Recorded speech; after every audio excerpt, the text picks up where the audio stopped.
不電気やからできることかもしれないです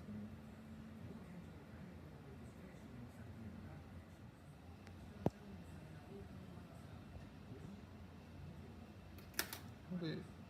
で大休止の場合はこの教則のところ、帯のところが全部25になるように。で、こういう攪拌機でだいたい1分練るんですけど、練りで30秒ぐらいしっかり練ってください。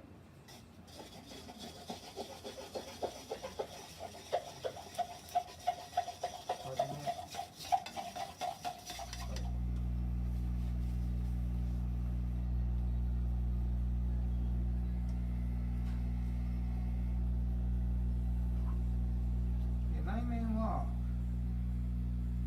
可動のところは基本貼りやすいんで、基本そこは攻めるっていうか、ちょっと一層